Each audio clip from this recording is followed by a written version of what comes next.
And we got a crash. I knew it was going to happen. Was not feeling it today. OBS was just not feeling it today. Let's get back to where we were. I apologize for anyone that had to go through yet again another crash.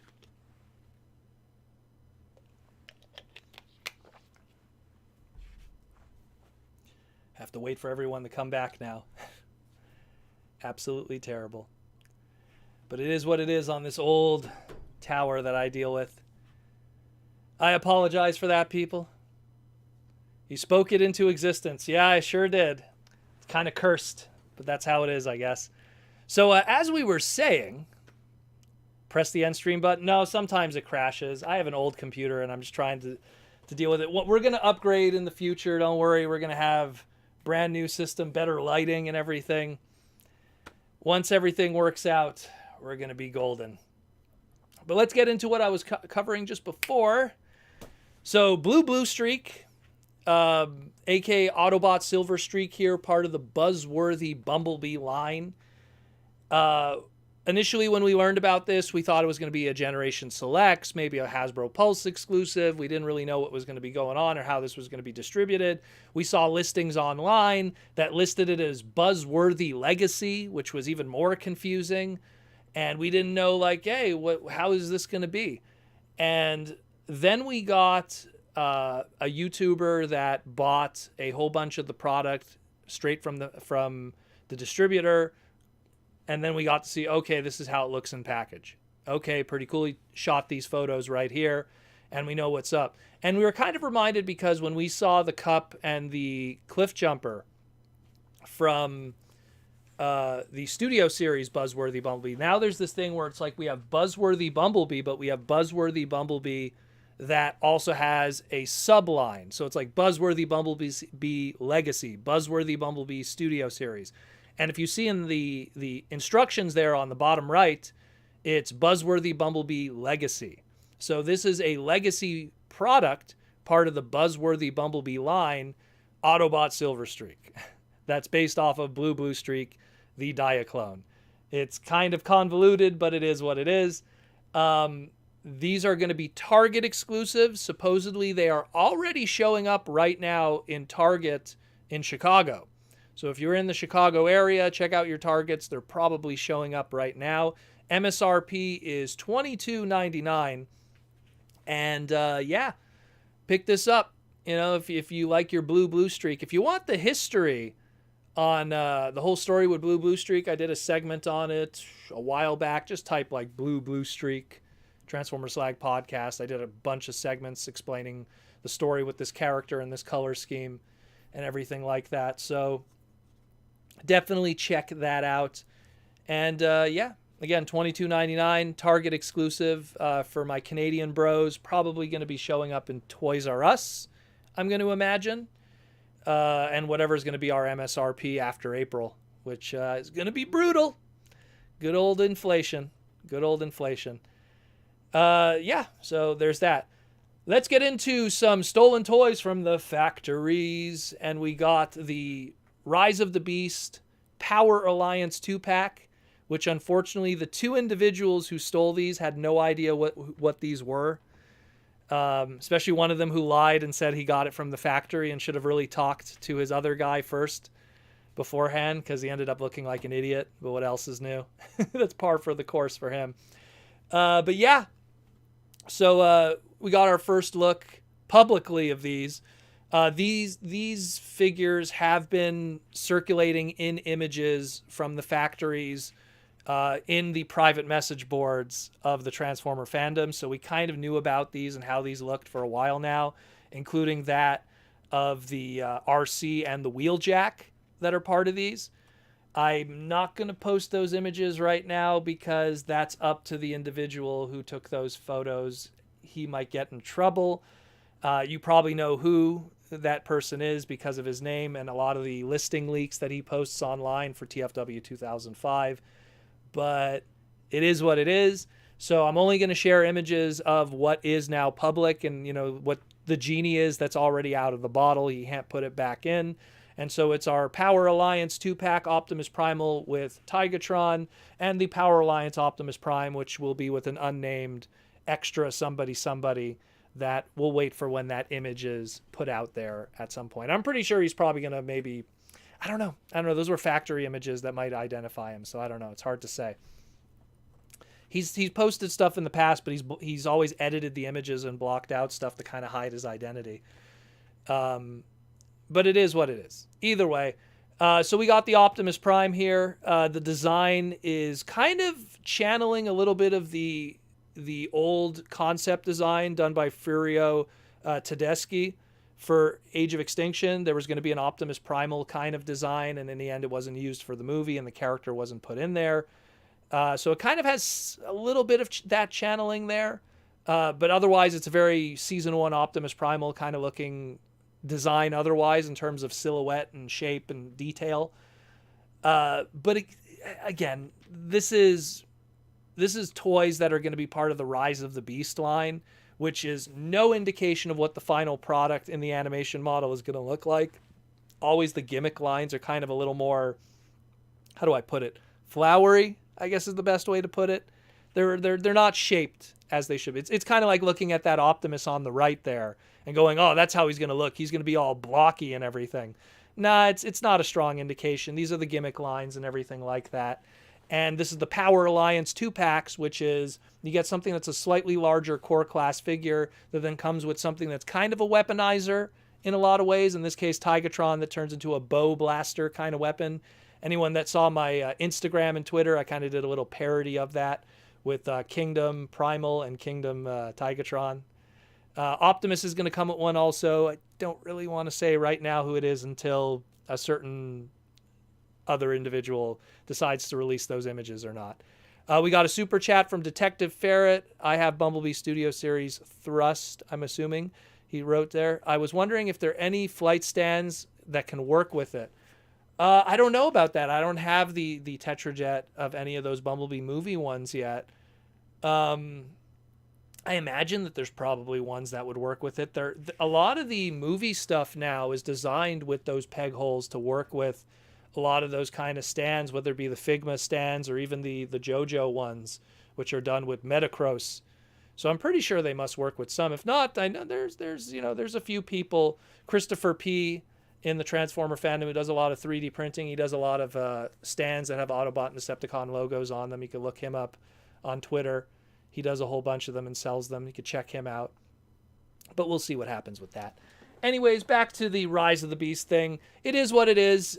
Information on this that is public right now is that the Power Alliance 2-packs are going to be an MSRP of $15.99. So you get a slightly larger core class figure and a weaponizer for $15.99. This is, of course, the post-COVID, post-inflation prices in April. These are actually scheduled to come out in April. That's primarily why a lot of these are starting to show up through the stolen factory people, because these are now being shipped out from the factory to Longueuil, Quebec, to be then put into packaging to then be shipped out to the rest of the Western world in its packaging. And no surprise to YouTuber viewers, got them stolen, because that's all they're good at. It's definitely not knowing Transformers.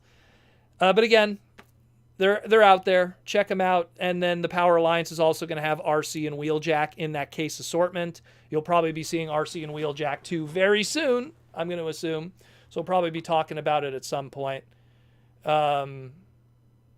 We'll see what happens. We will see what happens. I don't want to talk too much about it, because I don't want to get some people in trouble that don't do it for the clout. They do it just to kind of keep us informed. It's one thing if people do it for clout or money. It's another if people do it for knowledge and education. And the individuals that help us out when it comes to the knowledge of this stuff, they don't do it for clout. They do it to just let people know, hey, what's happening and hey, what's coming. And I respect those guys. Those guys are good dudes. So I'm going to kind of keep my lips shut on who it is. But those images are probably going to surface at some point. I wouldn't be surprised if next week they do. We'll see what happens. Next up. Last thing we're going to talk about is Netflix. Sure, why not? We got to see some clips of the new BotBot series that's going to be coming out very, very soon as of this recording, as of this live stream. Uh, Probably the next time we talk, we're going to have some BotBots episodes under our belt to talk about. But what's cool also that they rolled out kind of quietly. They did it last year, but no one noticed. And only recently I posted it on Twitter and people were like, when did this happen? So if you log into your Netflix account, you could actually change your icon now to a Transformer character. And you have a whole bunch of Transformer characters to pick from. Optimus, Megatron, Bumblebee, Elita 1, Jetfire. You got Starscream. I believe also Shockwave, my boy, is there too. There's a whole bunch. There's a whole bunch of them that you could pick. So now your Netflix icon could be a robot in disguise and not just, I don't know, something from a Marvel movie or whatever. So check that out. Again, I'm surprised most people didn't know about it when I posted it. Like tons of people were surprised about this. And, you know, it is what it is. But sometimes the funny thing is this wasn't something that there was a press release and, you know, Netflix doesn't exactly like do announcements. Oh, by the way, you could change your icon to this. It just kind of quietly happens. So I just put it out there on Twitter and people went happy. They were very happy. They were very, very happy. So pretty hype, pretty cool stuff. And again, if you're not following my Twitter and Insta, it's over there. So that's it more or less. We'll just get into the sponsors quickly and then what I got this week. And then we'll take some questions and Q&As from everybody in the chat. And hopefully we don't crash again.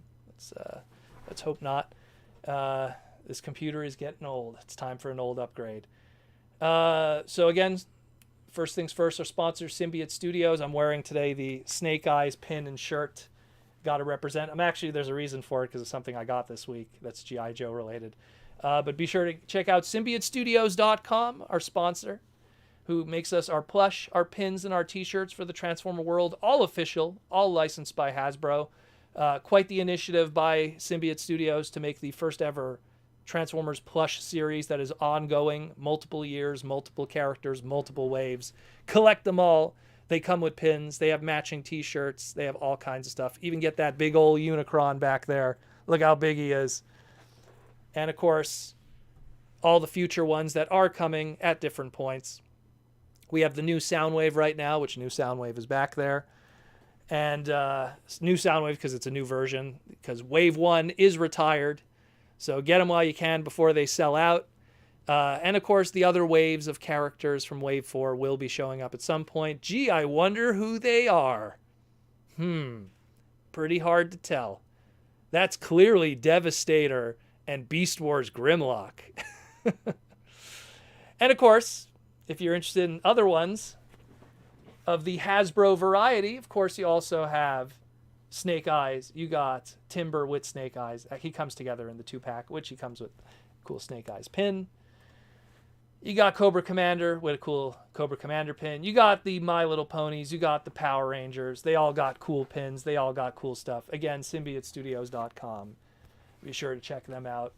I only take sponsors of stuff that I actually believe in. You'd be surprised how many sponsors I've said no to. I had a clothing company that does fitness clothing that was like, hey, would your audience like this stuff? And I was like, I don't think my audience cares about fitness clothing. But this is the kind of stuff that, official Hasbro stuff, you want that stuff. The pin sets, same thing. Get the Megatron one before it sells out. That one's like, there's almost like none left. So if you didn't get the Megatron one, pick that one up. symbiotestudios.com. Check the description below if you haven't. And of course, Toy Armada with Aaron Archer. If you haven't already subscribed to the channel, it's there. Go subscribe. The Toy Armada with Aaron Archer. Episode 2, Part 2 of the Transformers Armada segment will be coming this week. Been started editing on it. Big hour and a half long segment talking about some cool creations and cool stuff. It is what it is. Be sure to check that out. The Toy Armada with Aaron Archer. Go subscribe it. Go subscribe to that channel if you haven't. It's good stuff. And it has a whole bunch of non-Transformer stuff. Batman, Jurassic Park, Predator, Aliens, Star Wars, Kenner and Hasbro stuff. Check it out, yo. Now then, what did I get this week? Not much. A few things, really. The G.I. Joe related stuff here. I was looking for some new games for my Nintendo Switch. And shout out to Arcade Montreal. who gets all these great deals on Nintendo Switch games. I bought the G.I. Joe Operation Blackout game. So I'm going to try that. I got it for $10.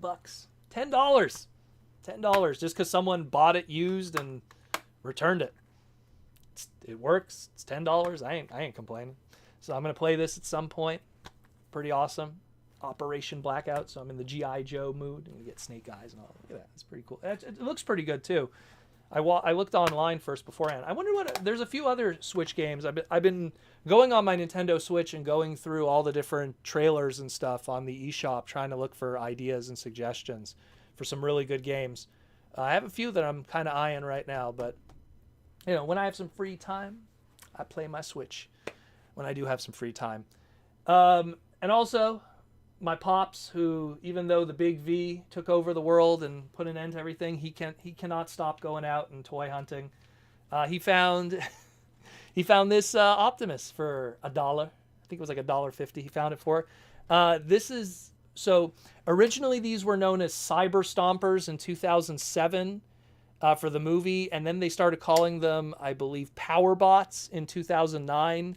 And then they called them, what was they called afterwards? I think they were called Revving Bots or Revving Robots afterwards in 2011. So this is the Revving Robot Dark of the Moon Optimus Prime, but the Quebec version, which doesn't say like sentences, just words. Optimus Prime. You're not going to get I am Optimus Prime. You're just going to get Optimus Prime. And then it's revving, because when you rev it up, how does it work here? It's something like this. Oh, there we go. There's like a buzzsaw, so you could cut off the Fallen's face. Oh, in this case, probably Sentinel Prime. Spoiler. And again, little. I've been trying to collect all of these because I have almost all of them. I have the Bumblebee. I have the Jetfire Optimus combo. I got the Megatrons. I've been trying to get all of these because when these first came out, they were like ridiculously expensive. I think these were like MSRP like $30. You know, just because of like, you know, obviously lights and sounds and stuff right away jack the value. And I didn't pick them up back then, but you know, there's so many of these in the secondary market now because these were given as birthday presents and everything. So my dad finds them all the time for like nothing. And so I've been trying to get all of them, and I use them to like line up the back of my movie collection because they're nice big figures. They're not great figures in terms of articulation and stuff. I mean, it's literally this and that's it. But I mean, they're still cool. They look cool. And that's all that matters to me is the eye appeal. Eye appeal. Optimus Prime. that was the Filipino guy, eh? The Filipino video. He was so excited. But that's it, more or less. That was it. Just those two things. Just some G.I. Joe and some Optimus. Nothing in the P.O. box. Nothing else otherwise. Just a quiet week. Where we at? We got some super chats. I guess we'll take some super chats now. We'll take some super chats and just relax for the rest of the evening. I don't think I had anything else this week. It was a pretty quiet week otherwise. But yeah. There was one thing, too, I wanted to talk about in the news, but I guess I'll talk about it because I didn't make a slide or anything. It was something I wanted to have, like an open discussion with you guys of what's going on with Bandai and the Gundam world. But I'll get into that after a few Super Chat questions. So we got Downright Superb with the Super Chat. Can all viewers please hit the like button? Thank you, Downright Superb.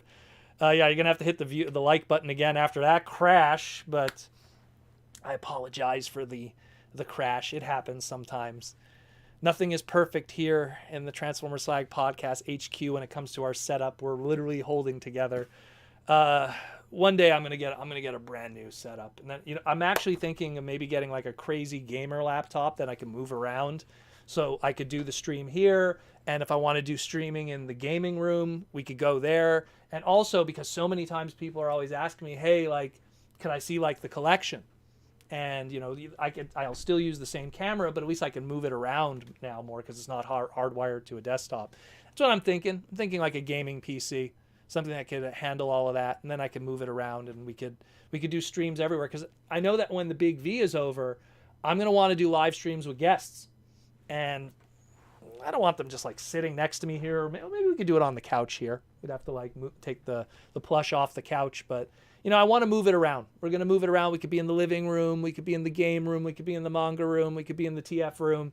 It'd be cool. All these different like backgrounds for different streams. It'd be really awesome. Just some ideas I've been playing with, that when the big V is over, we're going to probably change our schedule or something of how we're going to do this, but we'll see what happens. We'll see. I'm going to obviously do a little bit of a poll with the audience too and see what works for them also, but we'll see. We'll see. Detective Ferret with the $5 super chat. I was wondering, for Transformers Armada's anniversary, could the game get ported to a modern consoles? That's where it might get a little more complicated, because that has to do with licensing, primarily because right now, I believe the master video game license for Transformers is with Drip Drop Studios. Who's the company that has? There's some weird company right now that has it, that might even end up losing it later. Not for the mobile gaming, just for the console gaming stuff. It's the people who did the Transformers Cyberverse game, the RTS. So whenever that expires, which I'm pretty sure is going to be maybe next year, but because the Armada game is Atari, so I don't know if Atari could work something out and get that brought to the to the PlayStation Store or something, maybe, because that's a fantastic game. That was like one of the first genuinely good Transformer games. I mean, you look at the Game Boy fighting game for Beast Wars was pretty good. The Japanese one, if people don't know what I'm talking about. The Beast Wars Metals fighting game for PlayStation 1 was okay, I guess. It was all right. But the Armada one was like the first time we got a decent, genuine kind of Transformer game. A good beginning, middle, and end. Great voice acting. Gary Chalk was doing the voice acting for Optimus Prime. So Outright Games, that's what it was called. Thank you, Proto Silver. I just remember, it was a really good game. And that battle with Tidal Wave is awesome. Don't want to spoil, but amazing level and then amazing lead up to the boss battle. Just really cool stuff. Very good game. I'm pretty sure, correct me if I'm wrong, but I'm pretty sure that game is probably cheap in the secondary market. No? I'm pretty sure if you go on eBay or something, people aren't asking stupid money for an old PlayStation 2 game. That no one, a licensed PlayStation 2 game on top of that. It's not Final Fantasy. It's not, it's a licensed product PlayStation 2 game, which in general, those are made in the millions and don't usually have a big secondary market. So, we'll see what happens with that. But, it really falls on if Atari somehow is able to work out a deal or a temporary license to put it on the store. That's why a lot of, if you go on the PlayStation Store to download stuff, a lot of those licensed games are not there, whether it be anime-based games or stuff like that. They're always way more limited, unfortunately. Andy Davis, how you doing? I just want to let people know there's a brand new icon for the Super Chats and everything. I added it today. My boy got added. So check that out. You want to check out the icons that are added for all the YouTube members. But yeah, it's we'll see what happens. I just say, how much is a PlayStation 2? Get a PlayStation 2 in the secondary market cheap. Maybe check your thrift stores or even your online thrift kind of stuff. And then maybe find the game cheap. And think about it, if they sold it through the PlayStation, there it is. There's the hot rod. Nice. If they sold it through the PlayStation Network, it might end up being $49.99. How much do they charge full price for some of the PS2 games on there, where you could probably find the game? Again, I don't know the numbers because it's, I don't know the secondary market on it, but maybe it's a cheap game that you could get for $10. And if you could get a used PS2 for $30, hey, you get a physical PlayStation 2 and a physical game. Maybe that would be the better route.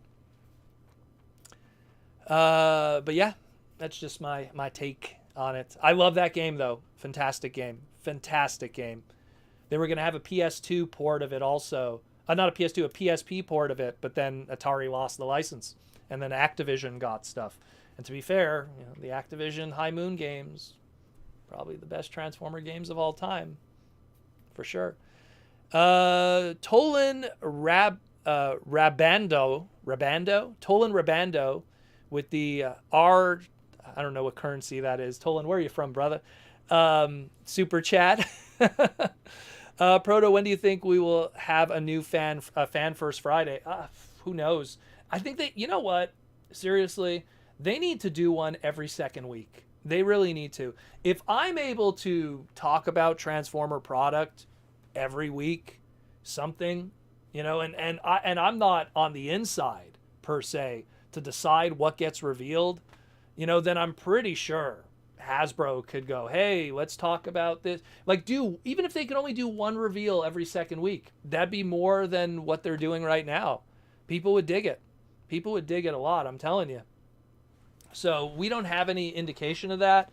There has been no announcements if they're going to do a Fan First Friday or anything. It would be nice. I believe they said they wanted to do something in April, but we never got a date. And usually when we find out about these Fan First Fridays, it's either their Instagram or their Facebook group. And then they'll be like, hey, we're doing this. Be sure to tune in. And then 2 days later, it's Fan First Friday or something. They usually do something like that. But the R is real. It's Brazilian currency. Brazil. Awesome, brother. Portuguese language down there. Brazil's awesome.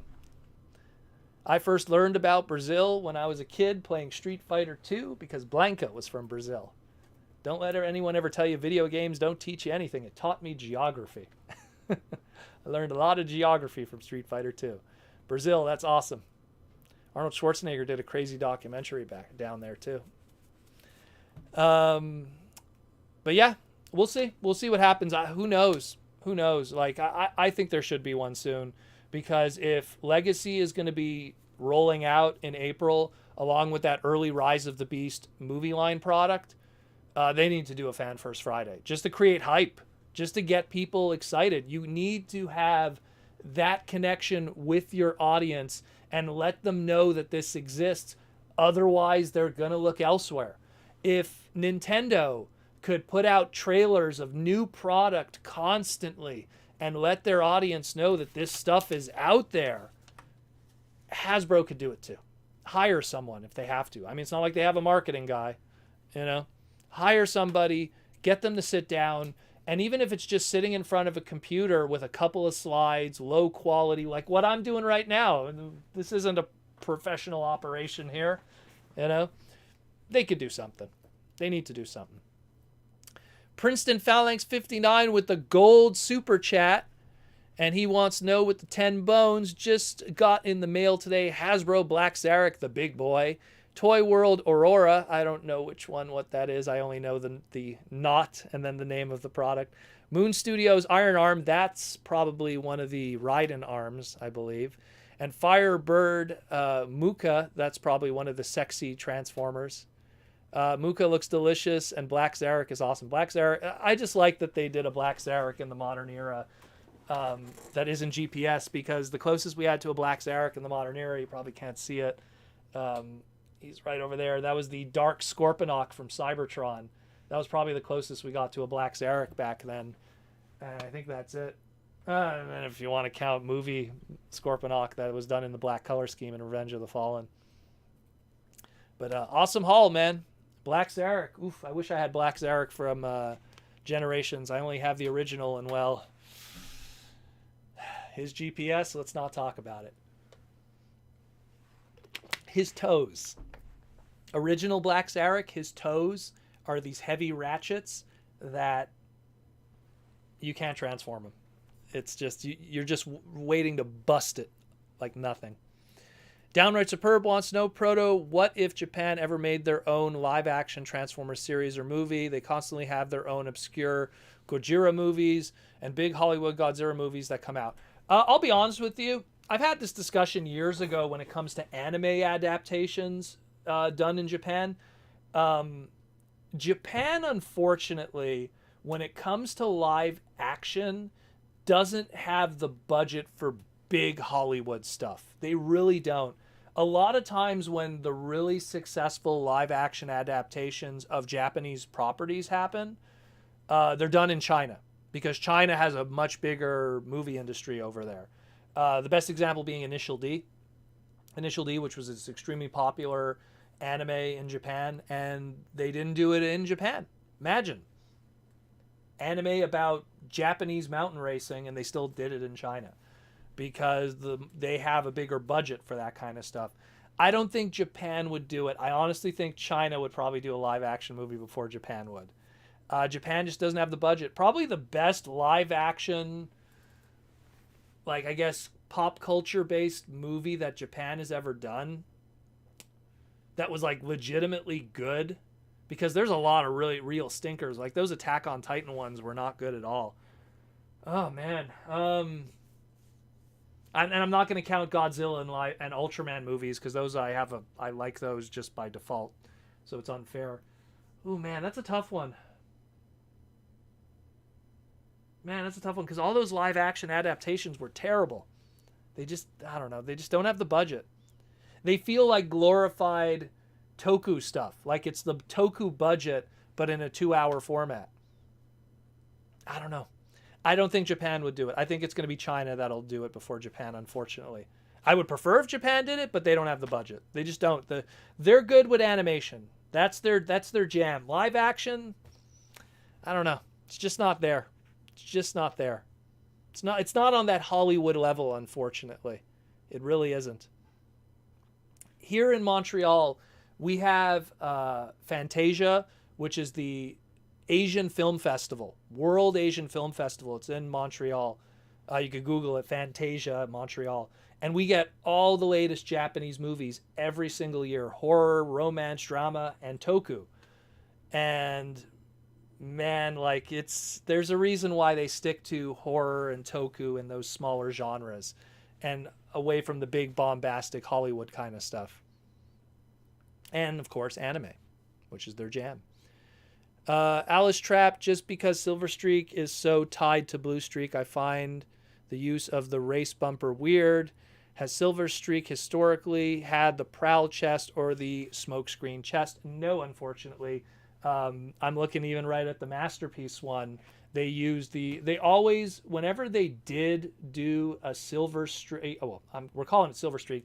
I'll just say Blue Bluestreak. Whenever they did a Blue Bluestreak repaint, it always was tied to a Bluestreak mold. The only exception to the rule I could think of is the Fun Publications version. Fun Publications did a repaint of one of the Combiner Wars molds, and they were just kind of like, okay, we want to do a Blue Bluestreak with that.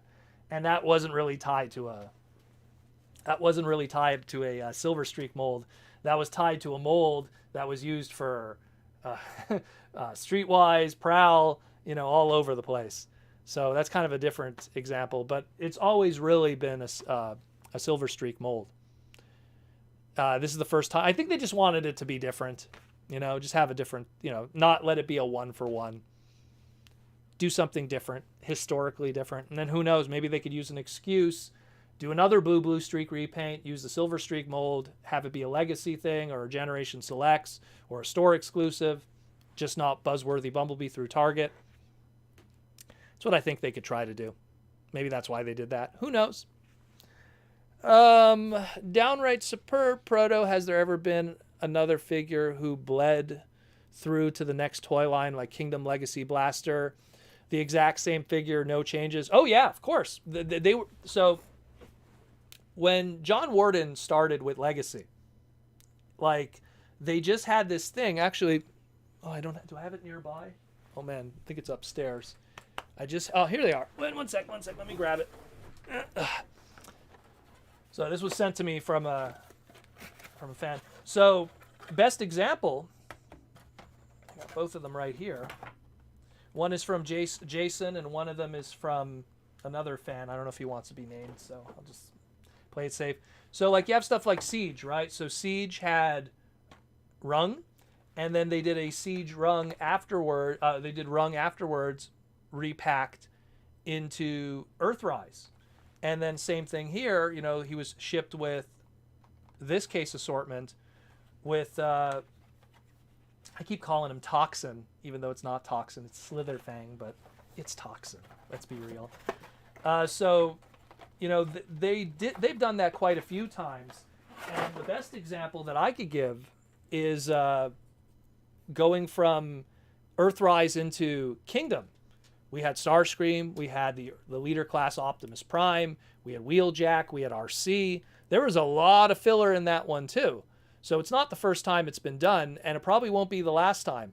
And I think it's kind of a good thing because, number one, it gives people opportunities to get molds that they may have missed out on. Like if you didn't get that Earthrise RC, which I believe was Wave 2 of Earthrise, you go a couple, months ahead, and now she's no longer in retail. Oh man, I missed my opportunity. I couldn't pick up the Earthrise RC. She's in Kingdom, or the Wheeljack, or any others, or Starscream, a big name character, or the leader Optimus that was a hot ticket item in Earthrise because it was like, oh man, here's our big Optimus. So it gives people opportunities. So I think they'll keep doing that. The only negative is it kind of takes slots that could have been brand new sculpts or brand new molds. But I think maybe they just don't have the manpower to put out that much new product. At least that's what I think. Lizard Sphere X, an undocumented Easter egg of the G1 Black Zarek, is his toes transform into sandcastles. Yeah, because they turn into dust. The original, anyhow. The original. Turns into dust. Shh. Because you do not want to mess with a G1 Black Zarek from Master Force. You do not want to mess with one. I'm telling you guys. I knew someone that bought one.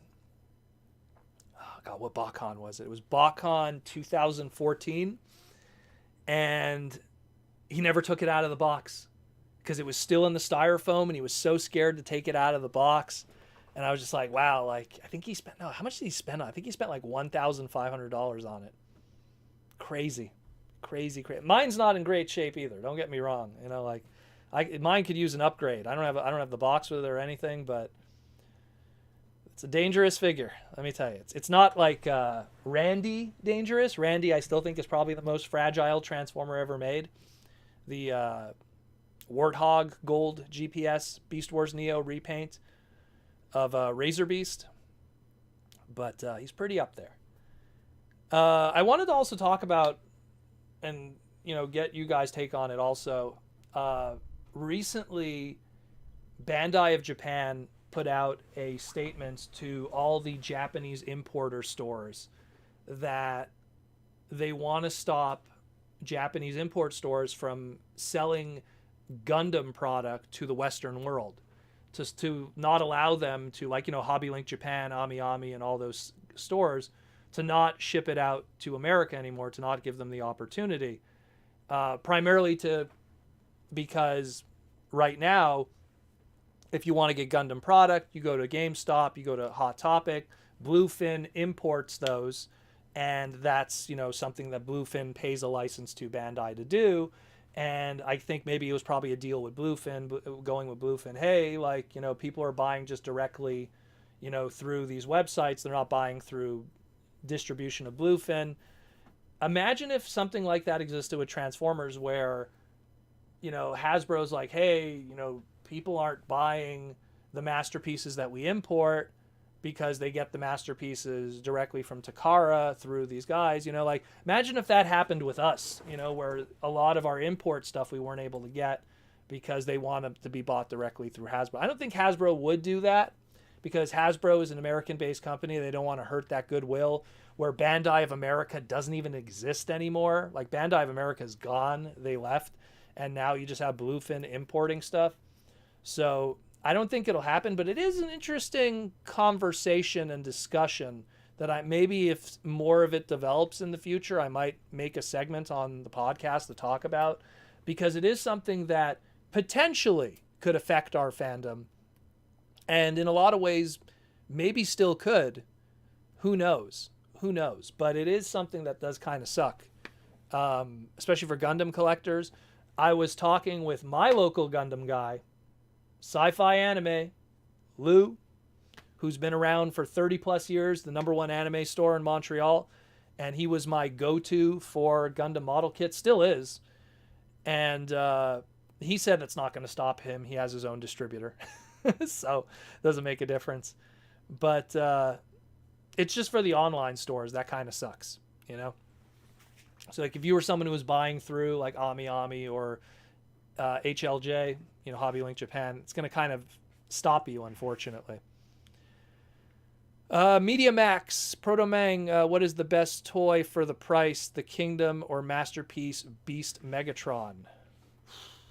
Apples and oranges, man. Kingdom Megatron, if you could get him like MSRP, really good, and then you ask yourself, well, you know, Masterpiece Beast Wars Megatron, almost $300.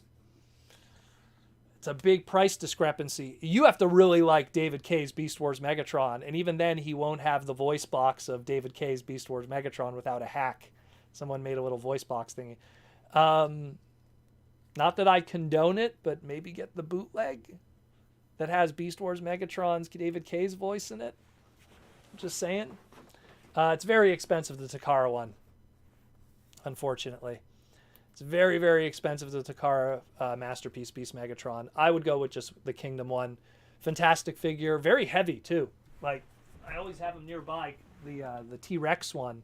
But very heavy figure. Very, like, you feel like this is, like, a solid figure. I mean, you know, like, we all, like, complain about, like, oh, the hollow points and stuff. And, yeah, there is, like, little hollow points here and there and stuff. But still a very solid and heavy figure otherwise, especially for a leader class, considering some of the other leader classes are not heavy and solid at all. Quite hollow. Downright Superb Proto, what is one unproduced figure you would like to bring into existence? There's a statue I really liked, which was that Ravage Baroness statue. Unproduced figure. Probably some animated stuff. You know, the Optimus, the Hotshot, that Megatron that has like the Beast Machines kind of design, whatever they called it, that Megatron there. A whole bunch of animated stuff that just never got released. All of those. Make them happen.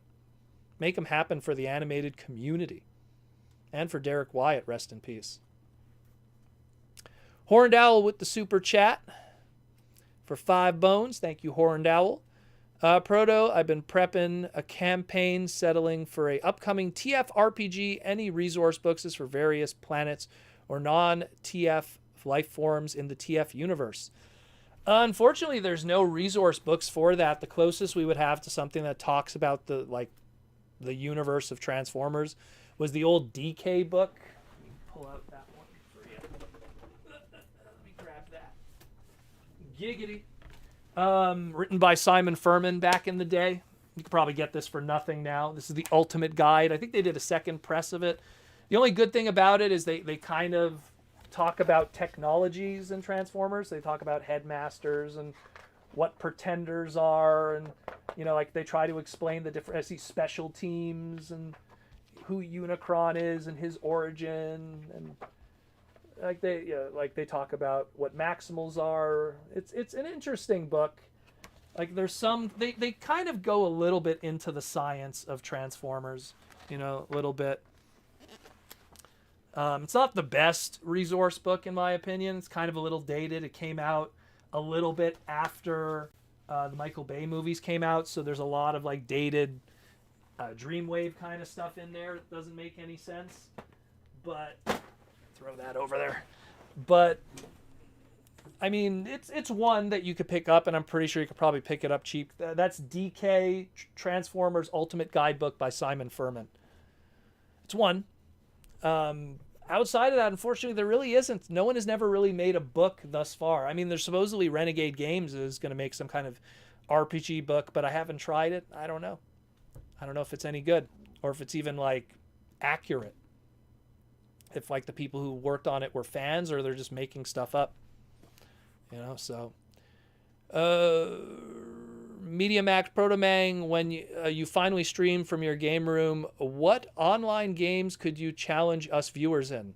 Fighting games. Street Fighter. I'm a big online fighting game dude. I don't know about anything else really. I don't own any of the shooters and stuff like that. I'm pretty sure we can think of something. What I'm going to probably do at first is I'm going to stream just Transformer games. I'm going to do a lot. Like, I'm thinking maybe I'll just do, we'll sit down and we'll play that Cyberverse game and take some super chat questions and just comment about the Cyberverse game. Who knows? We'll see. We'll see I'll cross that bridge when it comes, but for sure, I have a big game collection, so there's a lot of cool stuff we could play. There's a lot of cool stuff we could play and everything. And if I could get that laptop set up, video capture card, get everything going, it'll happen. Hello, it's JR Mina. JR Mina, hello, everyone. Just finished doing some chores. Thought I was able to join in a few minutes into the stream. May have missed the announcement, but I didn't know the stream will start an hour earlier. Well, we also had a crash, JR. I think that's probably what you saw. But thanks for coming all the way from the Philippines to come join us. Andy Davis says, love that book. Yeah, it's a good book. It's a good book for its time. When it came out, it was a pretty good book. I mean, one thing that it had in it, I threw it far away. One thing that it had in it that was a big deal at the time was the Primus transformation. Or is it this thing? Like, that was kind of like a big deal back then, because when this book came out, when did this come out? I think this came out in 2005. When did it come out? Like, we didn't have the Primus toy yet, so we didn't really have like a standardized version. Doesn't have a year on this? There must be a year. Come on. Must have something. I know that there's a second printing. 2004. There you go. So it came out in 2004. So we didn't know, like, we didn't have that Primus transforming figure yet. Like, it's a little dated. A lot of information there. It was like a heavy lean on Armada and Energon and, the Dreamwave stuff. And it's still pretty good, though. I like this section. Beyond G2. So all the stuff that happened in between Beast Wars and G2. So a lot of cool stuff in there. A lot of, again, it's still a good book. It's still a good book because it has some stuff that other books have never covered before since. So still pretty cool stuff in there. That book, and there was, I think it was called Transformers The Vault. Where's that one? Let me pull that one out too. But this is like a more of a coffee table book. Another like ultimate guide to Transformers. Hey, you guys could see each other there. And it's like a slip book, this one. Another nice one too. But I think, I'll go with the other one. I'll go with the DK book. That one's probably hella cheaper. So, and there's a lot more science-y kind of stuff in there. Cybertronian science. Horned Owl, yup, I have that book and was looking into info on planets and non-TF alien life forms. I could name a whole bunch right now. You got Speedia, you got Megalonia, aka the giant planet. You got Speedia, which is Speed Planet. You got Animatros, aka the Beast Planet from Cybertron. You got, obviously, we could go to all the Generation 1 kind of stuff, whether it be Char or whether it be the Neblions. The Neblians. And we're all Planet Master. I don't know. There's a whole bunch. Planet Beast from the Battle Beasts from season 2. There's a whole not season 2. Transformers Headmasters. I'm trying to think of others. What else? There's a whole bunch.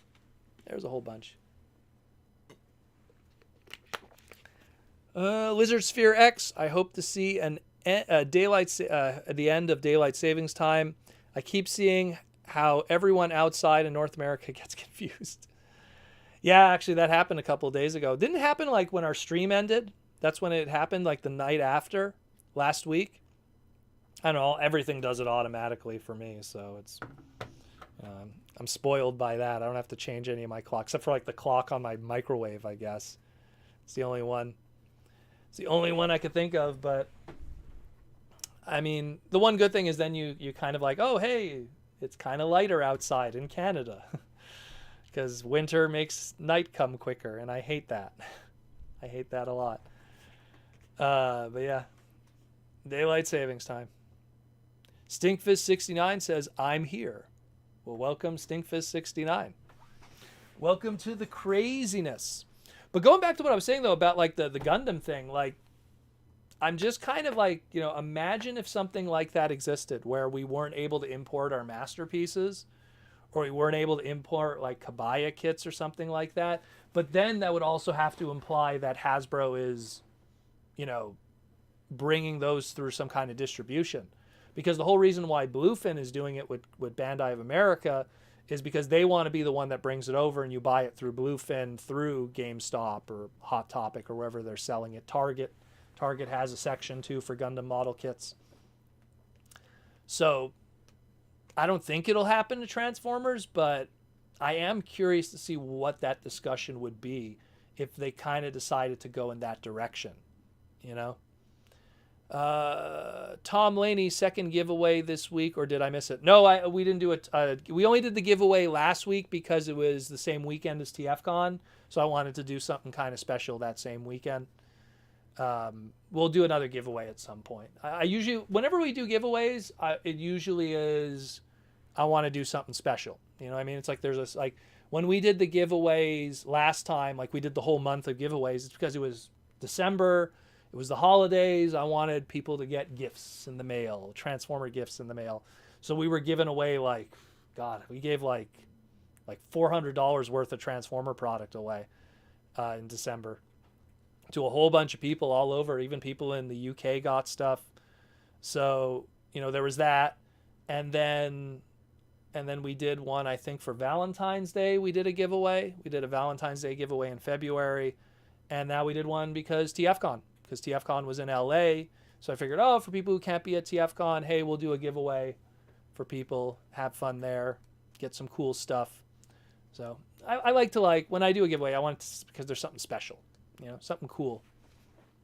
Make it special. Maybe when, if we do a recording from a TFCon in the future, when I start going back to cons, we'll do a giveaway then. Maybe. We'll see. We will see. When's the next, anyway? Is there even an important date coming up? What do we have? There's nothing really important dates that are coming up that I could schedule a giveaway. But we'll see. It's all on the fly. I don't really plan it out months in advance. It's more something like, oh hey, let's do this. Where are we at here? Stinkfist. No, not Stinkfist 69. It is Downright Superb Proto. Will G1 Sandstorm ever get his own modern mold? Oh, I think so. Again, the only reason why we got that Scorponok repaint is because they're just like, ooh, that Sandstorm trademark's going to expire, but we don't want to put the engineering into a triple changer. But we do have this Scorponok mold that we could easily repaint. So it's always about that. Sad story is that will there be one? Yes, it'll probably take 2 to 4 years, if not more. I'd like to be wrong though, but considering it's one of those more lower tier kind of trademarks that they don't really revisit until it's necessary, man, they used it on a G.I. Joe character. Dusty's Coyote was called Sandstorm.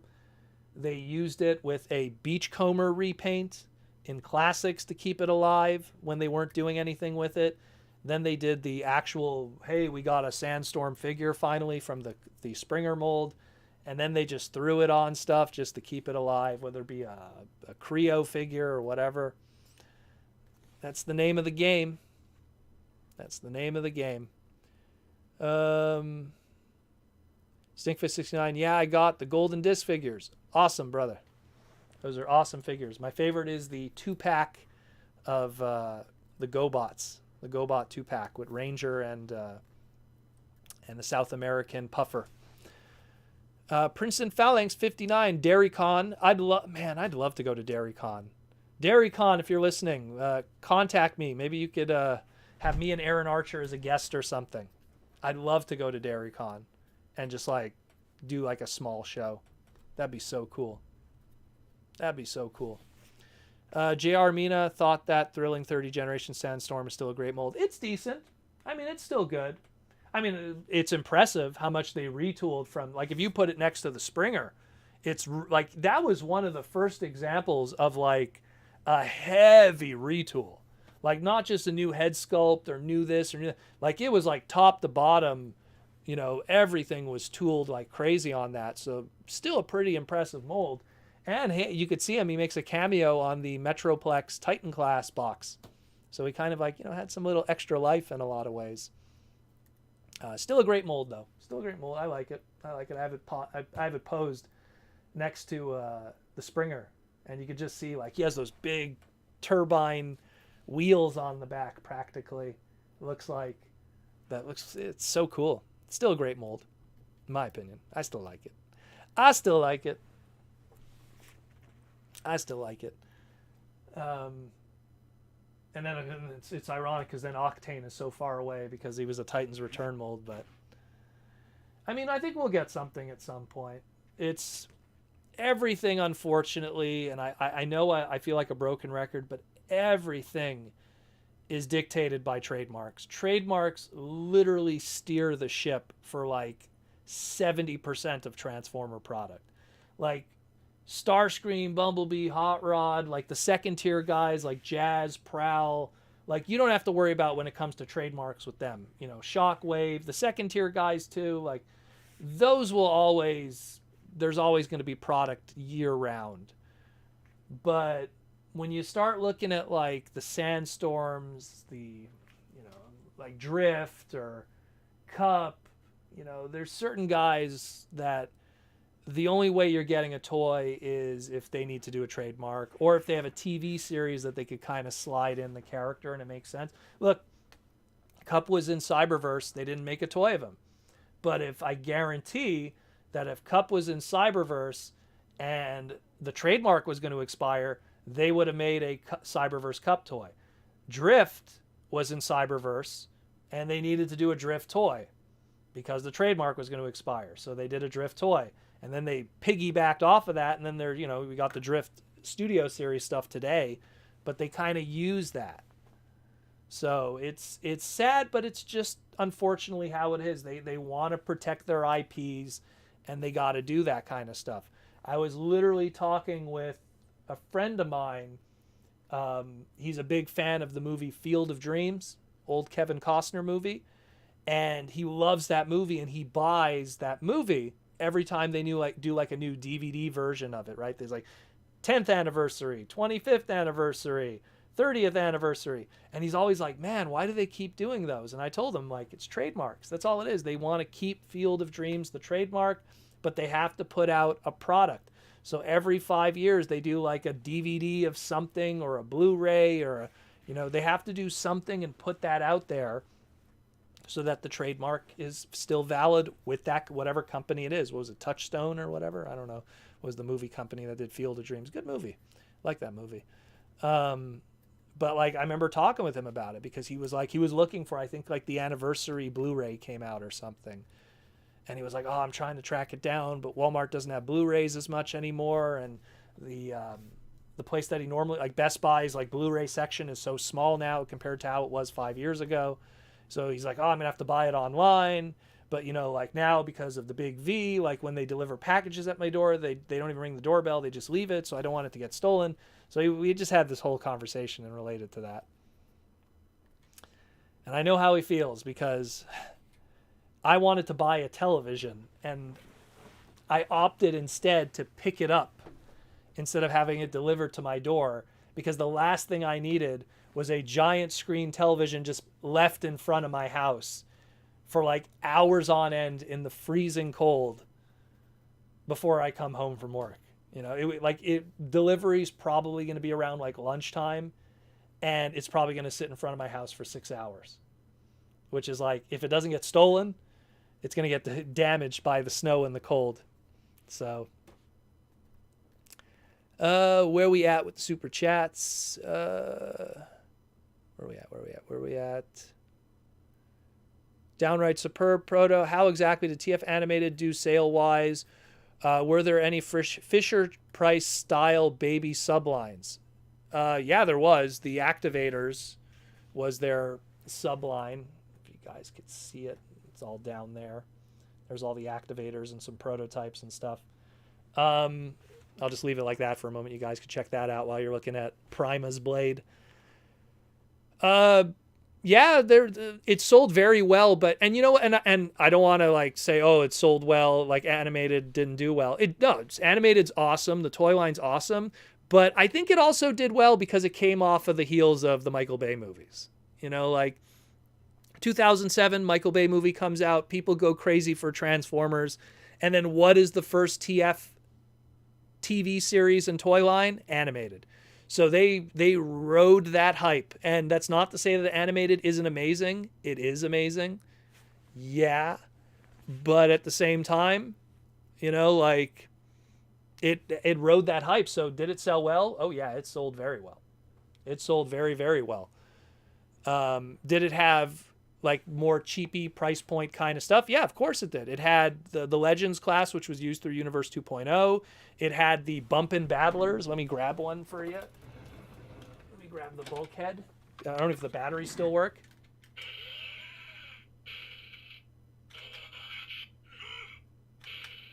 Smashing stuff is fun. I forgot the... Hey, my bad. Like, I have all the Bumpin' Battlers, except I don't own the Jazz. Never. Oh, there goes Black Arachnia. I never got the Jazz. I'd love to get the Jazz one, but they had the Bumpin' Battlers, they had the Cyber Stompers, which were two different versions of Bumblebee. They had the McDonald's stuff, which was actually pretty cool too. There's quite a few of the animated stuff, but and all of that said, animated is still an extremely tiny and easy to collect and easy to like complete Transformer line. So go get it. It's awesome. Where we at? I want to make sure I don't miss anything. Tom Laney, going through my figures. I have a rough G1 Fortress Maximus that needs taken apart. Given a good cleaning. Wish me luck. Oof. Wrestling a G1 Fort Max is like wrestling a small child. It's a big, heavy, die-cast core figure there. Yeah. Big dude. I remember I had to do a photo shoot for a newspaper talking about Transformers. And the guy who did the photo, he wanted me to have Fortress Maximus like on my shoulder because it was the biggest figure at the time. And I remember just sitting there and going like, "Oh my god, this figure is so heavy," like because they took like a million angle shots and it was like 20 minutes of photography. And in the end, the photo that they picked was like instead like they did a shot like this, where it's like you could just see the like just the two faces. I think that article is still somewhere on the internet somewhere. Old article from 2007 when the movie came out and just took over the world. Stinkfist69, just a heads up, BBTS has Power of the Primes figures back in stock. Yeah. My buddy Michael Koo told me about that. He said like a bunch of them are back in stock and people were asking me, are there any really good figures? I'll suggest one right now. If you want the best Alphatron, if you want the best Orion Pax Optimus Prime figure, it's probably that Power of the Prime leader class. That's a really good one. Probably the best one we could get for the time being. We got a gold super chat from DJ Knives the Fourth. Welcome DJ Nine the Fourth with the gold super chat. He writes, I think the perfect Unicron heralds are Megatron Galvatron, Skywarp Cyclonus, assuming that Skywarp is Cyclonus. I agree with you, but people might argue that. Thundercracker Scourge, Crasher Fracture, putting in some GoBots in there. Spoons Deadlift, another GoBot. Shrapnel Bombshell, Kickback, the sweeps. I always felt the Insecticons were the sweeps too, so I agree with you.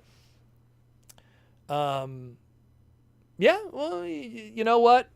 If you want to put some GoBots in there, I'm down for that, especially when it comes to like Fracture and Deadlift, because we finally got those as toys in the Transformer world. And I love my GoBots. I love GoBots to death. Like I literally like GoBots line the top of my...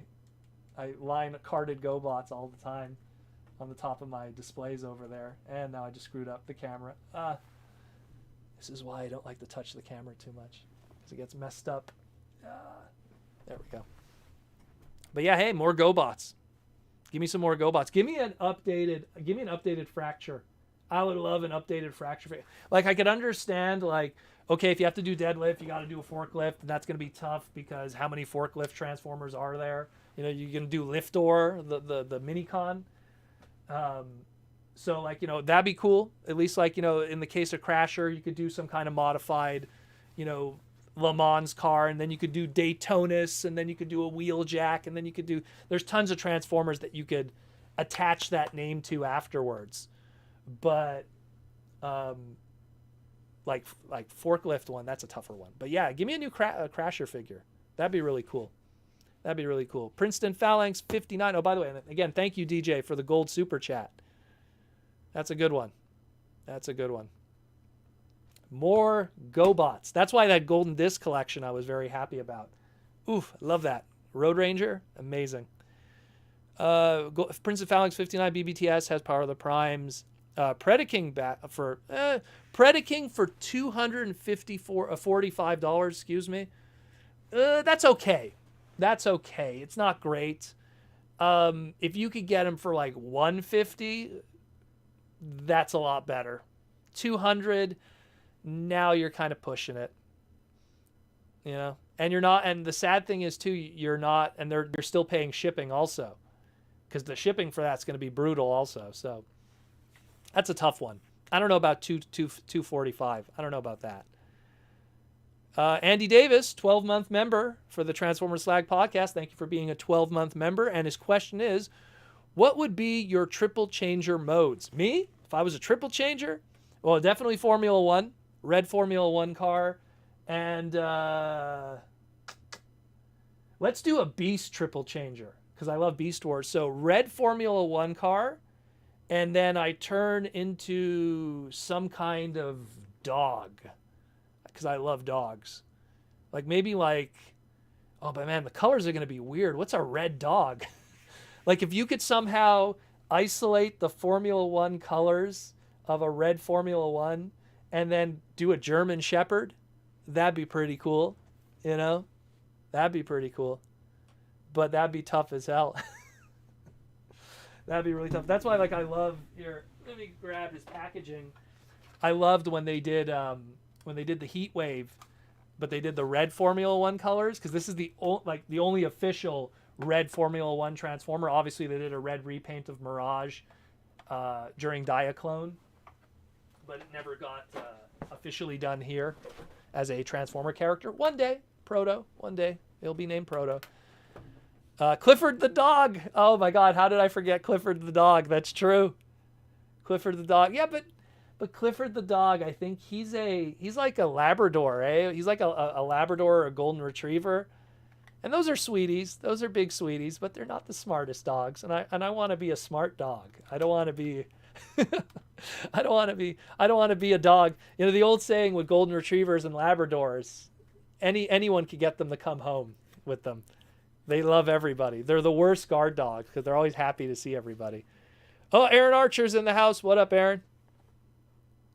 What up, Aaron?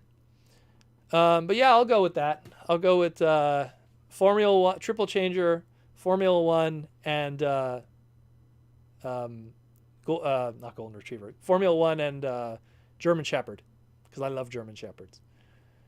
Tom Laney. Are the Rise of the Beast figures we're getting, are they going to be targeted towards a younger audience? Does that mean collectors be legacy? So here's what's happening with Rise of the Beasts. The Rise of the Beast product that is going to be coming out is going to be like the Bumblebee movie stuff, which is aimed at a younger demo. It's the more simplistic kind of designs. Like here, let me show you. Let me grab like some Bumblebee movie stuff to show you. Let me show you. Let me show you. So make sure not everything falls over. So, like, this was your Bumblebee movie Bumblebee toy. This was your Bumblebee movie Hot Rod. Now, here, why did I grab these two? So, like, this was probably, within the line, probably the best Bumblebee movie toy within the Bumblebee movie line in terms of accuracy and articulation and stuff. But look at those proportions. Look at that. Look, like, literally, this is robot mode. Half of the car is already there. You know? So, they're going to be simplistic. And then you're going to have a lot of characters that aren't even in the movie. You know, like, hey, remember when Hot Rod was a souped up, you know, muscle car? in the movie? Oh yeah. Like, it's going to be like the Bumblebee movie toy line. We will get Studio Series stuff. It is going to happen, which will be aimed at our demo. And of course, keep in mind, guys, you don't think there's going to be a masterpiece or two? So we are going to get those at some point. But right now, it's like the Bumblebee movie. It's going to be that younger demo aimed at the kids, Chinese market, especially also kind of product. And there was a lot of this. A lot of characters that didn't make sense. Look, the Tigatron we just talked about, the Tigatron weaponizer, it's not going to be in the movie. That's just a toy-specific kind of product. So, just to give you guys a little bit of an inquiry on that. Lizard Sphere X says, drag racer into Dragonfly. Well, if it's a green drag racer, yeah, I could see that because you have the wings. It could be like a drag racer has a long front end with the wheel and then the spoiler. So the wings could be that long front end. I could see that from a design standpoint. That's pretty cool. Stinkfish69, just $4 for shipping. Could be $100. Oh, it's true. Yeah, if an item's really expensive, yeah, they do $4 shipping. I'm so used to that as a Canadian, getting screwed with the shipping. So, gut instinct, unfortunately. Gut instinct. Where are we at here? Alden Tolbert with the super chat for 5 bones. Welcome back, Alden. We need a TF series that focuses on Dinobots plus Orion packs. TFA Beast War style. Well, I guess what you want would be a prequel story, which would be like a young Optimus Prime, Orion Pax, learning his. In a lot of ways, it's what like you said, what Transformers Animated is, because in Animated the hierarchy is mixed up, where Magnus is the highest leadership and Prime is kind of just below there. So it's kind of what Transformers Prime is. And then we would just need to get, more Dinobots instead of just having Grimlock and, Slag, or Slug, as he was called in that version. I think it would be cool. I mean, I hope that Earthspark is good. Was that Paramount Plus when that comes out? Again, reminder, next week, guys. Next week we got BotBots aimed at the younger demo, but who knows? Might be fun. Might be a fun, lighthearted watch. Get to see all those designs by Robbie Musso. And I think, who else worked on those? Robbie Musso and someone else worked on the designs in the show. Should be interesting. Michael Barlow's is a new member. Michael Barlow, excuse me. Michael Barlow, thank you for being a new YouTube member and subscribing. Thank you very much. Welcome to the craziness. Joseph Ritter with the super chat for $5. Do you think before we die we'll get there will be non-MP Transformers that are higher in quality than Studio 86, or this is the peak of mainstream Transformers? That's hard to say, because I find that the best example is someone like Hot Rod, right? I think the Studio Series 86 Hot Rod is better than anything Masterpiece has done. That's me tracking that character for years and years to have the perfect Hot Rod figure. I think Studio Series 86 Hot Rod, I have him right here. I love him. I want more of them. I want to have 50 of these so I can just line my whole room, so no matter where I'm sitting in my house, I have one within reach. It's the best. It's the best without a doubt. I don't think there'll ever be anything better. Maybe if you fix the spoiler a little bit, but it's the best. That being said, when they did, like, say, Tigatron, it's not perfect. It's there, but it's not perfect. The Masterpiece still is the more accurate kind of animation model, and the budget was different. So it's something that it's up and down. I think that as time progresses, we're probably going to maybe get another RC at some point that'll use what they learned from the Masterpiece to make it better. Maybe, same thing with, like, let's say what we got with Soundwave or Starscreams. Look at all the Starscreams we got throughout the years. 3 different kinds of Masterpiece molds. MP3, MP11, and then the new one that just came out was at 53, I think it is. You know, there's a whole evolution there that's going on. So it's up and down, but I think we will get better stuff. It'll just be more expensive. I don't think we've peaked with mainstream Transformers. I think they're just going to get more pricier, and I think the prices that we're used to are a thing of the past, and it's going to be more expensive, especially after April with the new inflation, especially with that. But thank you for the super chat, Joseph Ritter. And check out the plush, Joseph. It's good stuff. Proto, did the Star Wars Transformer crossovers have any fiction or lore? Outside of what was on the packaging, unfortunately not.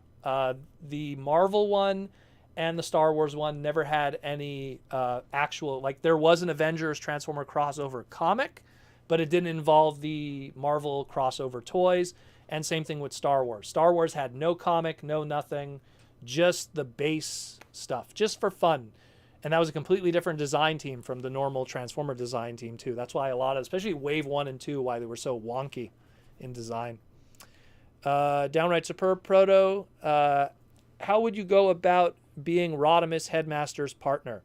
Well, it would probably fracture me in half because I'd have to fold in half to be a headmaster.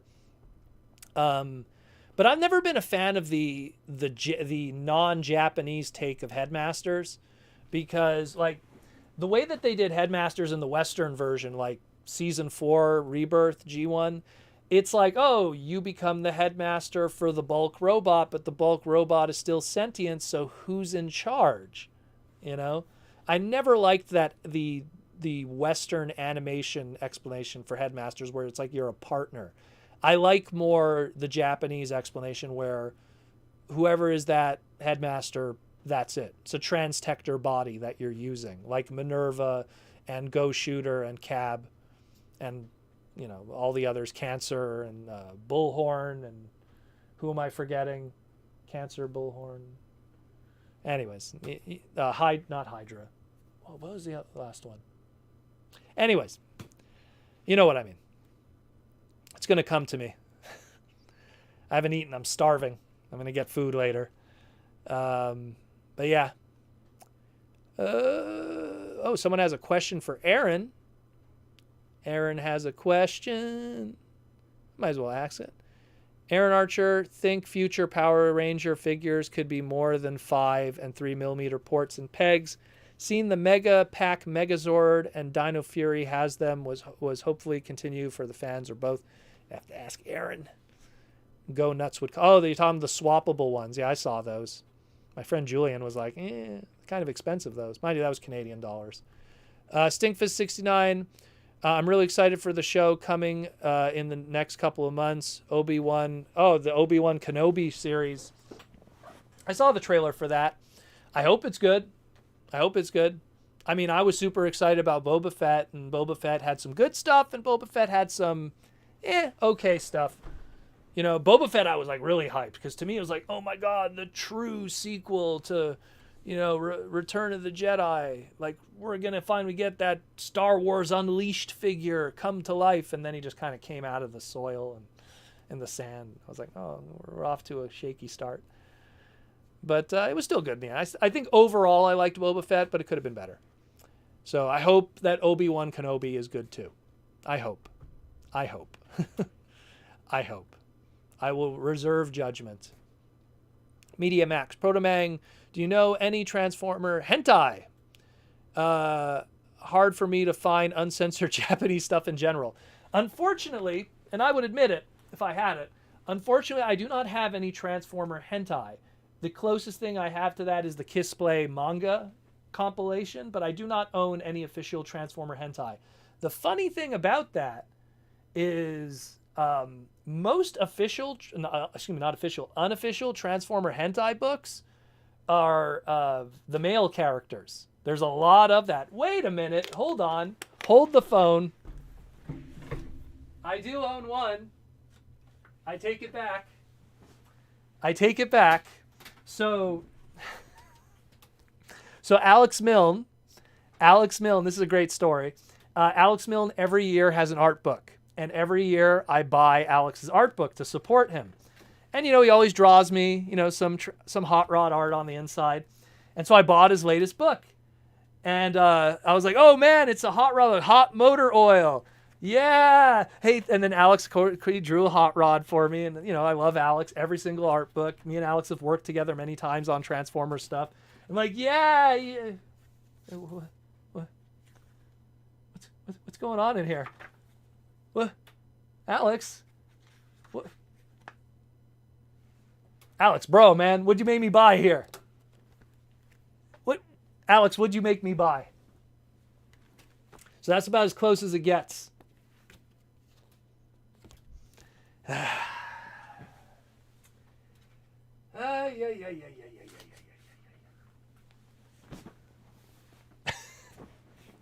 There's a story for you guys.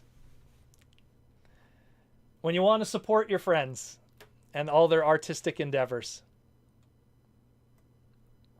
So that's about as close as it gets for hentai. Unless you count kiss play stuff. That's about it. If I had it, I'd admit it. If I had some in the wall of books, if you guys could see the wall of books, if I had it, I'd admit it. Media Max. Oh no, I missed someone beforehand. Alice trapped. My Golden Disc Pterosaur should be here tomorrow. Only complaint is to have before receiving it. He doesn't have his sniper rifle. What? They lost it? They better not have lost it. That Pterosaur is going to be money in the future. I'm telling you. We're going to get a reissue of it in Buzzworthy Bumblebee, but it's not going to be in show colors. Everyone's going to want the show color one. Watch. Media Max Protoman. Who do you think is the sexiest Transformer? Probably RC. She's got the bod. RC, the Flame Toys Windblade. You got to go with the body. That's about it. I'll be real. I'll be real. Trying to think. Little one is, yeah, I'll go with RC. RC's got them hips. Got them thick. Collector Prime. Good evening, was late to joining, so maybe this was already covered. I just saw there was a theories of Unicron maybe in the next movie. What do you think? Can't comment on it. But yeah, there might be some Unicronians in the movie. Collector Prime. Let's see. Like Wizard Spear X reaction. No! Yeah, that's Alex Milne's art book. I have like so many of his art books throughout the years. Like, let me just grab a handful of them. Whole bunch of art books throughout the. This was Derek's book. This was Derek's art book. Good old Derek, rest in peace. His art book that he had of all his stuff. He had some good Transformer stuff in here too. Where's the Transformer stuff that he did? He did like all all the head sculpts and stuff. This is art book. What? Really cool one. Rest in peace, Derek. Really good one. The infamous Alex book that I just showed you guys. These were from Azusa. These were all kinds of fan art books where they all like did little like small little thing. You would have a profile in their character. And then you have Anthology, another Japanese art book, which also had some original stories in there. Again, from Azusa. You got the official Hasbro designer sketchbook with a whole bunch of different Hasbro brands in there. Remember Mighty Mugs back in the day? Before there was such a thing as Funko Pop, we had Mighty Mugs. Those were all signed by all the different Hasbro people. Pretty cool. Aaron, is your signature here? Jared's is there. Who else is there? I'm trying to recognize some of these names. You probably recognize a lot. This is all your era, Aaron. All of those. And then we got good old Marcelo's first. This is Marcelo's very first sketchbook that he did back in the day. What year was this? This was 2011. Let's see if there's some nice art in there. Here's some box art when they did the Siacon reissue pack. What else we got? Here's an Alex Milne one. Another Alex Milne one. A little less Transformers making out in that one. And then again, of course, if you open it, another Hot Rod art drawn for me. Then we got, let's see, Josh Burcham, Bots and Bolts. I have a whole bunch of other ones too. But, you know, a whole bunch. And then Perez's book I have too. There's so many. So many. So many, so many. So many books. So many books. A lot of cool stuff from the archive. Alice Trap, I remember this weird hentai Transformers comic that used Prime RC stuck between Slipstream and Flame War. I'm not even going to read the rest of that. I'm sure it's out there. I'm sure it's out there, especially from the Japanese market. But everything that I've encountered that's been printed has always been more male. Not my cup of tea, personally. I'm more into the ladies. But that's just me, personally. You can do whatever you want. To quote Jerry Seinfeld, not that there's anything wrong with that. Where we got other super chats? Hope I didn't miss everything. How much time we got left? Oh my God, we only have 13 minutes left. What is going on? What is going on? We made a mess here, pulling all kinds of stuff out here. Optimus Prime. Tom Laney Proto, thanks again for the stream. Great time as always. Stay safe. Take care. Take care, Tom. Thank you for stopping by. Thank you for stopping by. But, I mean, at the end of the day, guys, you know, like, I always feel that in relation to the question that was asked before about the Bumblebee product, not the Bumblebee, the Rise of the Beast product, in a couple of weeks, we're going to have all of that lower tier kind of stuff. So at least we'll kind of be spoiled on the designs. Like, we'll have a general idea. Like, imagine if you look, let's say you didn't see the Bumblebee movie, right? And you looked at this and you went, well, this is what Bumblebee is going to look like in the movie. You can't really base it off of this. You know, you can't really, like, base it off of this. And then you would see this and go like, oh man, and Hot Rod's going to be in the movie, you know? So there's going to be a lot of stuff that's going to come out over the next couple of weeks that people are going to speculate. You know, oh my God, that's going to be in the movie. It's not going to be in the movie. It's just going to be filler for the toy line. Alice Trapp wants to know, have you ever played Pokemon Legends Arceus? No, I haven't, but I really want to play it. I'm actually quite behind on Pokemon games. The last Pokemon game that I played from start to finish, which one came last? It was Sun and Moon, and then Omega Ruby, Alpha Sapphire. Which one came last? I think it was Sun and Moon came last. That was the last Pokemon games that I played beginning to end, and like really tried to like get everything done in it. I fell behind with the Pikachu Eevee and all the others. I got a Switch much later.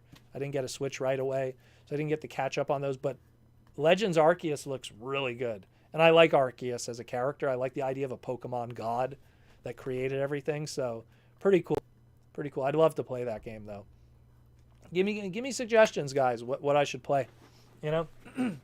Right now it's I'm playing with the Kunio games, so I'm playing River City Girls, Cat Quest, I'm playing, obviously Mario Odyssey, always trying to like finish that one up.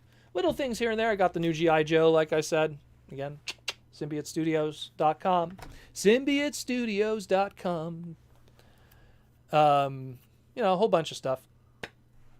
Send me something in the P.O. box. Send me a game cheap. No, you don't have to do that. You know, something to play. When I'm going to start playing, when we're going to do the streaming in the other room, there's going to be a lean on that. Alice Trapp says, Legends Arceus is great. Only issue I have is the render distance. Let me ask you, is the render distance an issue playing handheld or attached to the system? Because with the exception of Breath of the Wild, I have yet to have performance issues from one to the other. Breath of the Wild's the only one where I discover performance. Even with Mario Odyssey, there was no performance issues. The Metroid game, I own it. I just haven't played it completely to the end yet. I just kind of got distracted, unfortunately, with other stuff. It's on TV. Okay. I don't know. I'm trying to like find time to play everything. Trying to find time to like fit everything in there. So many games. Like the thing is to play a video game, you gotta dump hours into it. To watch a show, you gotta dump hours into it. I work. I come home. I do the podcast to record for the following day. So that takes like a good, working is it's an 8-hour shift, but it's 10 hours of your life in terms of travel, lunch, lunch break, everything. It's 10 hours. Then you come home, you record the podcast, an hour and a half, if it's good, if you're lucky.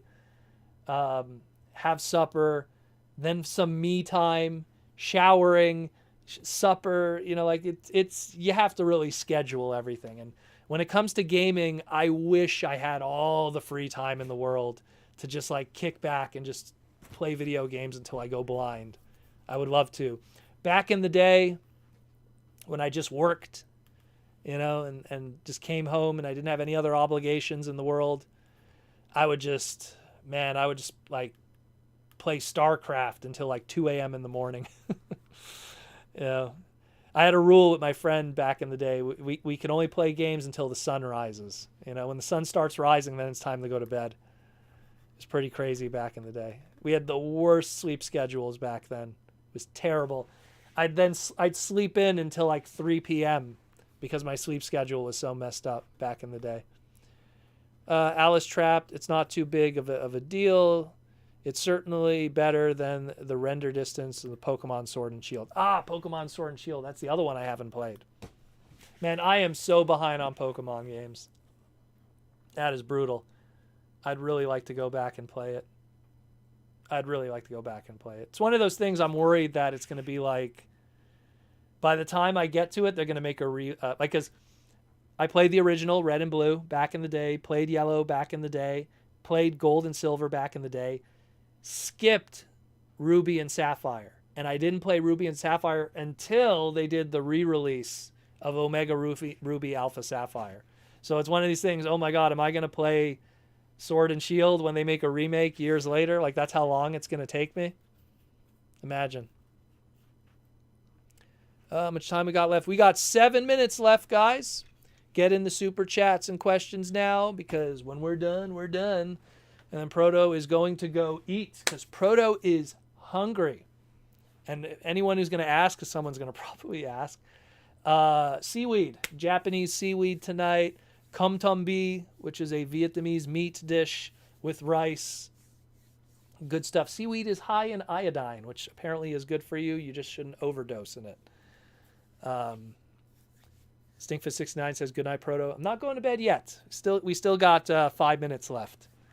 Still got 5 minutes left in the stream with my peeps.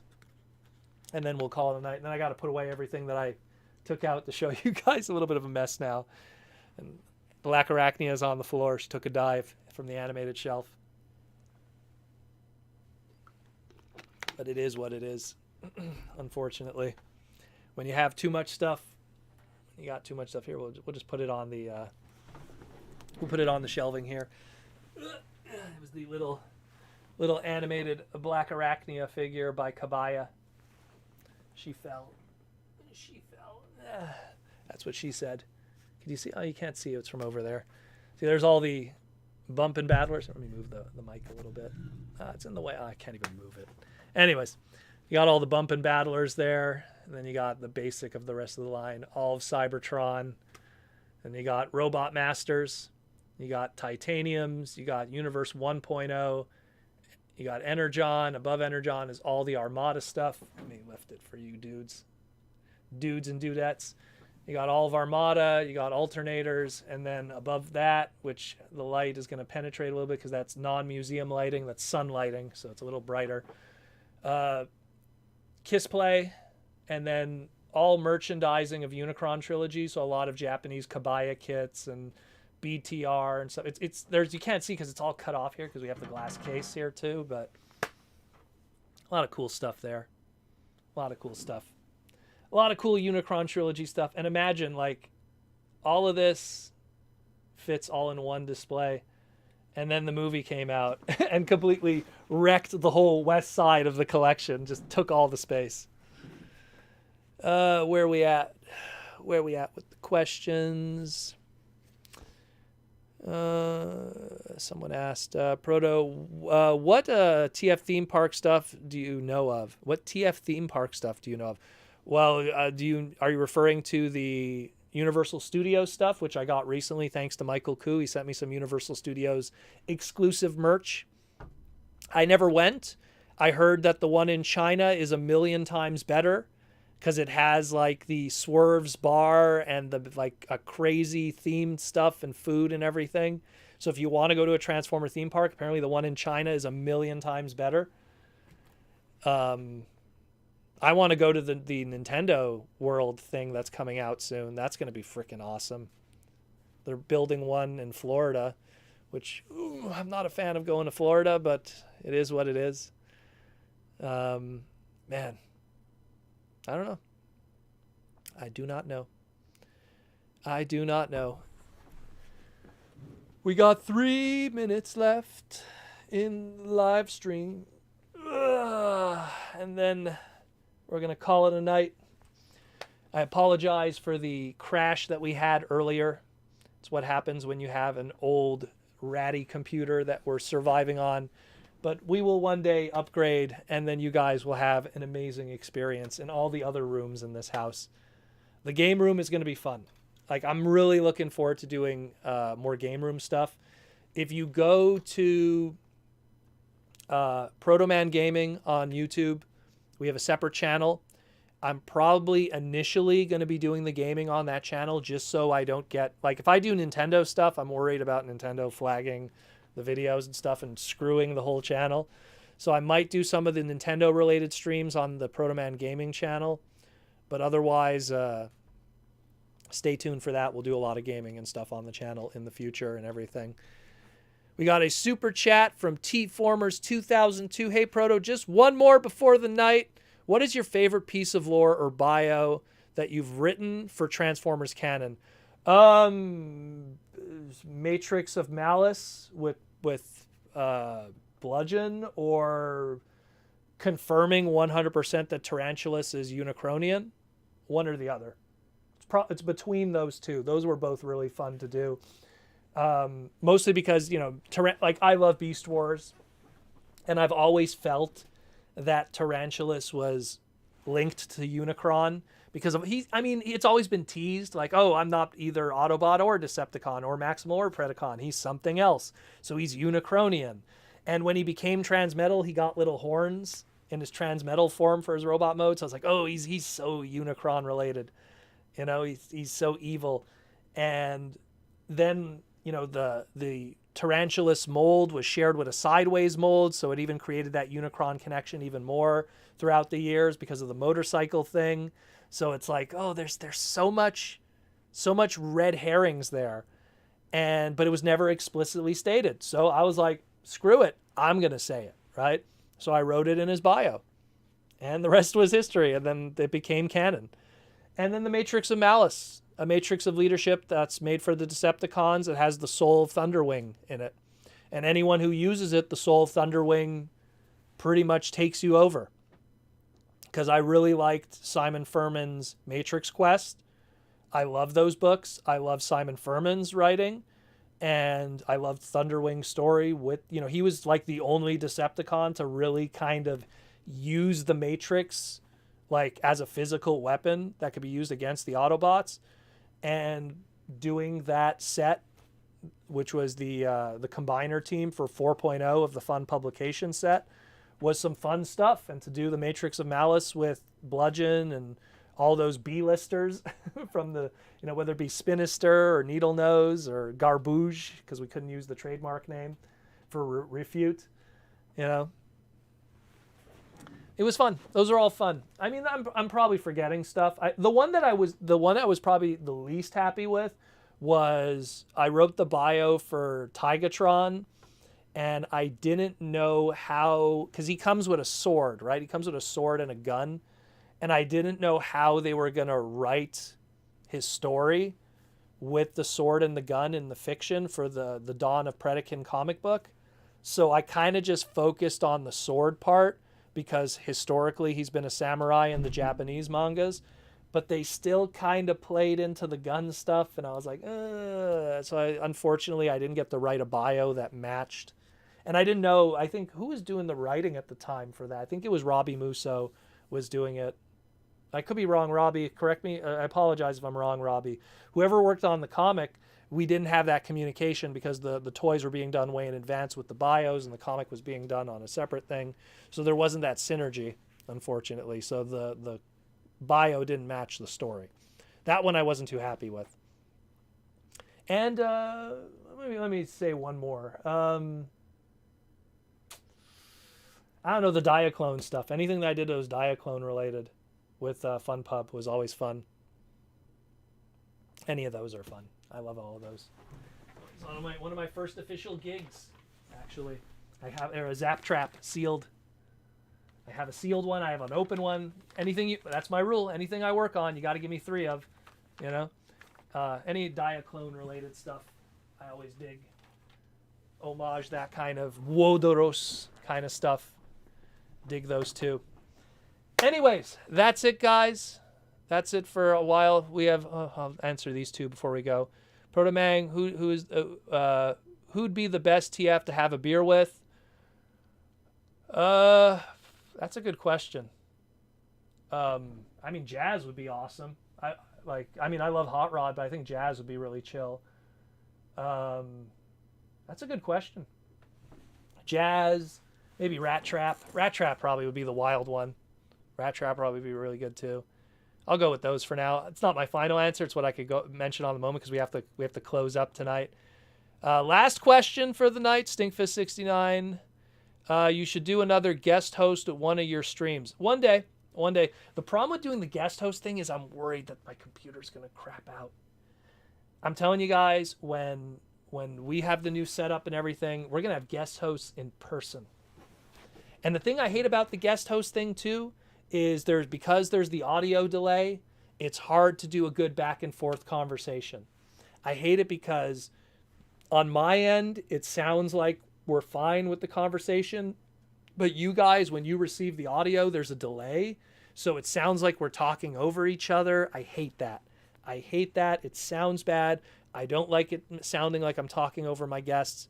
That's why when the last time we had a guest, we had Aaron Archer doing art. It was so much easier because Aaron's just drawing and there's not much talking over each other. It was just kind of like a chill stream, just relaxing while he did some creational art. I think we called it the secret stream. You could look it up. But yeah. Anyways, guys, again, thank you for coming. Thank you for another awesome stream. We topped out about 1:30, and then, of course, the crash scared a lot of people away. Thanks again, everyone, for coming. Again, if you want to support the podcast, again, super chats, live streams. Patreon is probably the best way to support the podcast, although if you don't want to do Patreon, YouTube membership is the best. Andy Davis showing off the new icons that I just put out for people to be able to use, the hot rod icons. Waited for those. Again, like, comment, subscribe. That always helps the podcast.